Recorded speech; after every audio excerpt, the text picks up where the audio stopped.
नमस्कार, नवीशा किचनमध्ये आपलं स्वागत आहे. तर आज आपण बनवणार आहोत खूपच हेल्दी आणि क्रीमी मखाना खीर.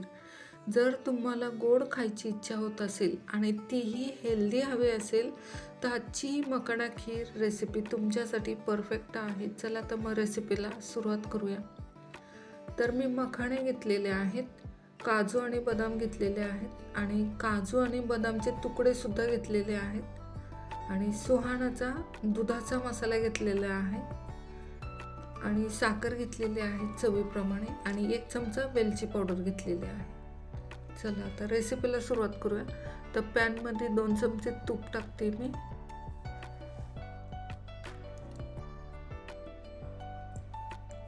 तूप गरम झाले की काजू आणि बदामचे तुकडे सुद्धा टाकूया. मंद गॅसवरच परतायचा आहे आणि कलर चेंज फक्त करायचा आहे आपल्याला. आता साईडला काढून घेते. आता त्याच तुपामध्ये आपण मखाणे सुद्धा परतणार आहोत.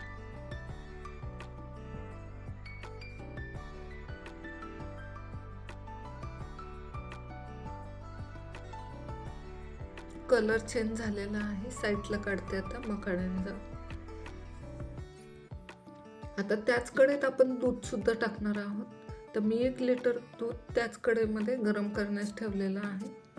आपलं दूध गरम होतंय तोपर्यंत आपण मिक्सरचं जार घेऊया आणि काजू आणि बदाम आणि मखाणे फिरवून घ्यायचेत आपल्याला.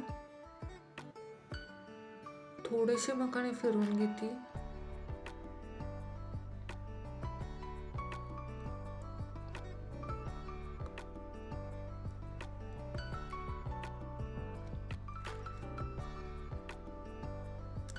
फिरवून झालेले आहेत.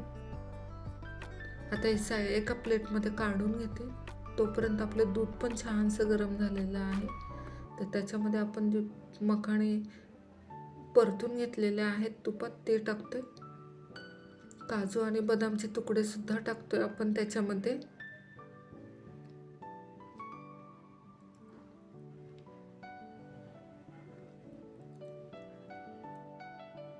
आपण जी पावडर करून घेतलेली आहे मिक्सरमध्ये मखाणे आणि काजू बदामची, ती पावडर सुद्धा टाकते. फिरवून टाकायचं आहे, नाहीतर एका ठिकाणी गुठळ्या होण्याची शक्यता असते. ती हाताने असं विखरून टाकायचं आहे त्याला.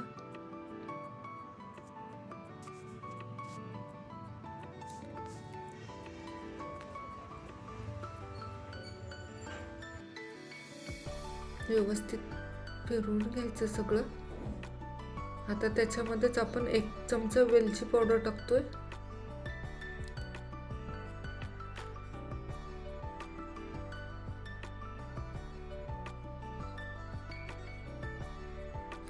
चवीप्रमाणे साखर टाकतो. तुम्हाला जर कंडेन्स मिल्क जर टाकायचं असेल ना तर टाकू शकता, खूप छान लागतं तरी सुद्धा.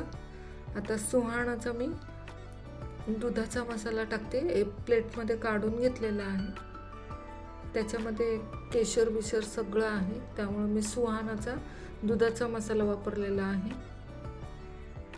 आणि 1 मोठा चमचा तूप टाकतोय आपण.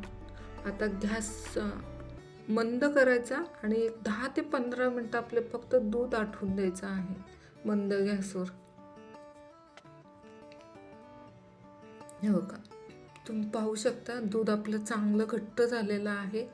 आपली खीर तयार झालेली आहे. आता सर्विंग प्लेटमध्ये काढून घेते. तयार झाली अशी ही सोपी आणि खूपच चविष्ट मखाना खीर. जर तुम्हाला ही रेसिपी आवडली असेल तर लाईक, शेअर आणि सबस्क्राईब करायला विसरू नका. अशा सोप्या आणि हेल्दी रेसिपीसाठी चॅनेलला सबस्क्राईब करा. कशी वाटली ती कमेंटमध्ये नक्की सांगा. तोपर्यंत परत भेटूया अशाच नवीन रेसिपीसोबत. बाय सगळ्यांना.